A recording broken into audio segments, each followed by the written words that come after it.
السلام عليكم متابعين قناة نوربانو، إن شاء الله تكونوا بخير صحة وسلامة.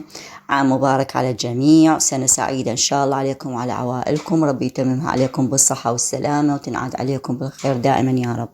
بنات، بالنسبة محافظ البصرة انطى 2 إن شاء الله باكر، 2 بالشهر، والثلاثاء 3 بالشهر عطلة رسمية، لأنه عندنا استعدادات خليجي 25، الله يتمم علينا بالخير والفوز إن شاء الله.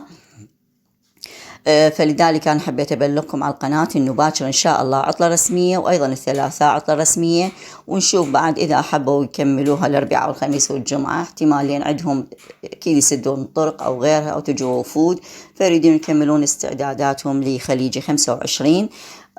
بصرتنا بصرة جميلة، الله يوفق الجميع إن شاء الله ونكون بأحسن حال يا ربي، وإن شاء الله يتمم علينا هذا كأس الخليج إن شاء الله على خير وسلام، والفرح والسرور يدخل كل بيوتنا إن شاء الله ويحفظ الجميع. بنات انتبهوا علي، خاف أنزل لكم دروس على القناة بالنسبة للاجتماعيات، ما أريد أضيع الوقت بصراحة، لأنه اليوم اللي يفوت علينا أكيد ما يتعوض، فاحتمال أنزلكم شرح محافظة من المحافظات على القناة. حاولوا أنه تتابعوها وتستفادوا من الشغلات اللي أنزلكم إياها. صح راح تقولون انتوا هسه عطلة وريد نرتاح وما أعرف إيش، لا ما يخالف، لكم ساعات ترتاحوا بيها وساعة حاولوا تدرسون تراجعون دروسكم، لأن ما باقي شي ترى نص السنة. يوم 25 إن شاء الله 25/1 امتحانات نصف السنة تخلص يوم 31، يعني مدتها 5 أيام مو أكثر، لأنه 1/2 إن شاء الله راح تكون العطلة الصيفية الربيعية اللي هي 14 يوم نرتاح بيهن، عطلة الربيع أو عطلة نص السنة.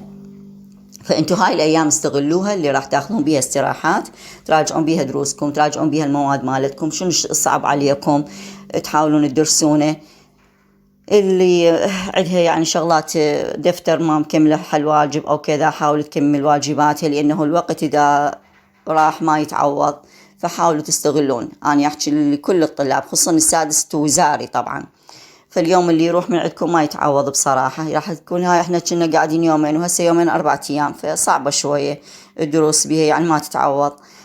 فاحنا لازم نمشي بالمادة، لأن نص السنة هماتين وقت يكون عندنا قصير وانتو وزاري، وإن شاء الله يا ربي نتمنى لكم التوفيق والنجاح.